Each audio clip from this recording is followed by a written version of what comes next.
Welcome to crack exams. आज इस video में हम करंट अफेयर्स से जुड़े कुछ इम्पोर्टेंट क्वेश्चन डिस्कस करेंगे और हर क्वेश्चन से रिलेटेड इम्पोर्टेंट फैक्ट्स भी मैं आपको बताऊंगी। तो पूरा वीडियो ध्यान से देखिएगा। लास्ट में आपसे क्वेश्चन भी पूछूंगी जिसका जवाब आपको कमेंट बॉक्स में देना है। तो चलिए स्टार्ट करते हैं। पहला क्वेश्चन है, हाल ही में किस देश ने पारस्परिक टैरिफ लगाने की घोषणा की है? तो इसका राइट आंसर है बी, अमेरिका। अमेरिका ने हाल ही में पारस्परिक टैरिफ लगाने की घोषणा की है। पारस्परिक टैरिफ क्या है? पारस्परिक एक टैरिफ एक कर या व्यावसायिक प्रबंध है जो एक देश द्वारा दूसरे देश द्वारा की गई समान कार्रवाइयों के जवाब में लगाया जाता है। इसका लक्ष्य क्या है? टैरिफ दरों में निष्पक्षता करके देशों के बीच व्यापार में संतुलन बनाना है तथा स्थानीय उद्योगों की रक्षा करना है। टैरिफ लगने से भारत पर क्या असर पड़ेगा? तो टैरिफ लगने से भारत जो कीमतें बढ़ी हुई हैं उसके कारण अमेरिकी बाजार में भारतीय सामग्री कम स्पर्धी हो सकती है, जिससे संभावित रूप से निर्यात मात्रा में गिरावट आ सकती है। यानी कि जो सामग्री भारत से अमेरिका निर्यात के लिए जाती थी उसकी मात्रा में कमी आ सकती है। अमेरिका के बारे में बात करें तो अमेरिका उत्तरी अमेरिका में स्थित है। इसका उपनाम यूनाइटेड स्टेट, इसे यूनाइटेड स्टेट भी कहते हैं। राजधानी इसकी वाशिंगटन डीसी है। यहाँ की मुद्रा डॉलर है तथा वर्तमान में अमेरिका के राष्ट्रपति डोनाल्ड ट्रंप हैं। अगला क्वेश्चन है, हाल ही में भारत के किस राज्य में अनुच्छेद 356 लगाया गया है? तो इसका सही आंसर है बी, मणिपुर में। मणिपुर में हाल ही में अनुच्छेद 356 लगाया गया है। भारत के नक्शे में मणिपुर की स्थिति की बात करें तो ये भारत के मैप में मणिपुर जो ब्लू पार्ट दिख रहा है वो मणिपुर का है, जो कि म्यांमार की सीमा से लगा हुआ है, जिस कारण से भी मणिपुर की स्थिति तनावपूर्ण बनी रहती है। अनुच्छेद 356 के बारे में बात करें तो इसके अंतर्गत किसी भी राज्य में राष्ट्रपति शासन लागू किया जाता है।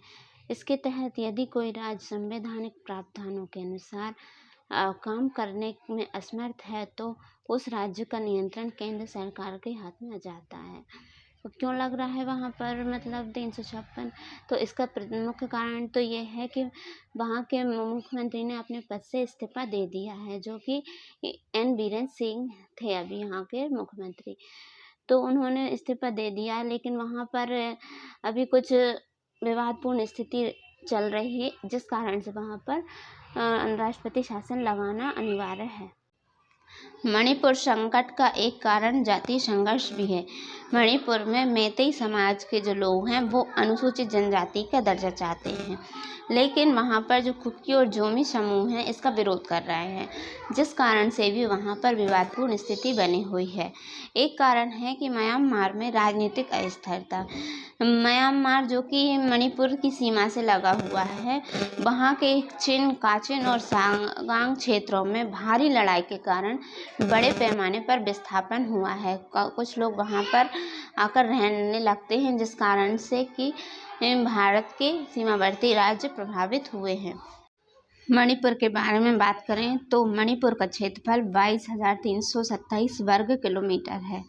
इसकी स्थापना 21 जनवरी 1972 में हुई थी। मणिपुर की राजधानी इम्फाल है। यहाँ के सीएम एन बीरेन सिंह थे, जिन्होंने वर्तमान में अपने पद से इस्तीफा दे दिया है। यहाँ के राज्यपाल अजय कुमार भल्ला हैं तथा मणिपुर में 16 प्रशासनिक जिले हैं। अगला क्वेश्चन है, भारत के में किस जगह देश के पहले चिड़ियाघर आधारित बायो बैंक की स्थापना की है? तो इसका आंसर है बी, दार्जिलिंग। दार्जिलिंग में देश के पहले चिड़ियाघर आधारित बायो बैंक की स्थापना की है। पश्चिम बंगाल के दार्जिलिंग स्थित पद्मजा नायडू हिमालयन प्राणी उद्यान में देश का पहला वन्यजीव बायो बैंक खोला गया है। इसका उद्देश्य संकटग्रस्त प्राणियों के आनुवंशिक डीएनए, उनकी कोशिकाएं और ऊतकों को संरक्षित करना है। यह परियोजना विज्ञान प्रौद्योगिकी मंत्रालय के तहत कोशिकीय एवं आणविक जीव विज्ञान केंद्र के सहयोग से संचालित की गई है। फरवरी 2025 तक इस बायो बैंक में 23 प्रजातियों के 60 से अधिक आनुवंशिक नमूने एकत्रित किए गए हैं। पश्चिम बंगाल के बारे में बात करें तो भारत के मैप में ये रहा पश्चिम बंगाल। इसका क्षेत्रफल 88,752 वर्ग किलोमीटर है। इसकी स्थापना 1 नवंबर 1956 को हुई थी। पश्चिम बंगाल की राजधानी कोलकाता है। वर्तमान में पश्चिम बंगाल की मुख्यमंत्री ममता बनर्जी हैं और वहाँ के वर्तमान राज्यपाल सीवी आनंद बोस हैं। वर्तमान में पश्चिम बंगाल में 23 जिले हैं। अगला क्वेश्चन है, इलेक्ट्रॉनिक पर्सनल लाइसेंस लागू करने वाला भारत दुनिया का कौन सा देश बन गया है? तो इसका आंसर है सी, दूसरा। भारत दुनिया का दूसरा देश बन गया है जिसने इलेक्ट्रॉनिक पर्सनल लाइसेंस लागू किया है। तो पहला कौन सा था? पहला था चीन। ईपीएल के बारे में बात करें तो अपने विमानन क्षेत्र को आधुनिक बनाने के लिए भारत इलेक्ट्रॉनिक पर्सनल लाइसेंस लागू करने वाला चीन के बाद दुनिया का दूसरा देश बन गया है। इसका शुभारंभ नागरिक उड्डयन मंत्री राम मोहन नायडू द्वारा फरवरी 2025 में हुआ है। ईपीएल का उद्देश्य पायलटों के लिए लाइसेंसिंग प्रक्रिया को आसान और विमानन क्षेत्र में डिजिटल परिवर्तन को गति देना है। अगला क्वेश्चन है, हाल ही में किसी ब्रिटेन से मानद नाइटहुड की उपाधि से सम्मानित किया गया है? तो ये है इसका आंसर सी, सुनील मित्तल को ब्रिटेन से मानद नाइटहुड की उपाधि से सम्मानित किया गया है। ये फोटो में जो दिख रहा है वो है मानद नाइटहुड उपाधि और ये है सुनील मित्तल। इनसे जुड़ी कुछ महत्वपूर्ण बातें। भारतीय इंटरप्राइजेस की संस्थापक और अध्यक्ष सुनील भारती मित्तल को भारत और यूके के व्यापार संबंधों को मजबूत बनाने के लिए उन्हें मानद नाइटहुड की उपाधि से सम्मानित किया गया है।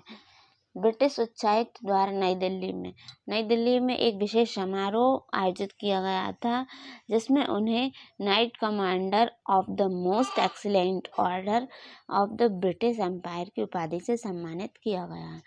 2007 में सुनील मित्तल को पद्म भूषण पुरस्कार से भारतीय उद्योग में महत्वपूर्ण योगदान के लिए भी सम्मानित किया गया था।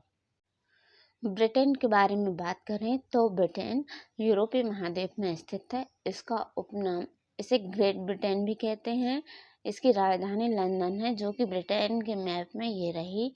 इसकी मुद्रा ब्रिटिश पाउंड है तथा यहाँ के प्रधानमंत्री कीर स्टारमर हैं।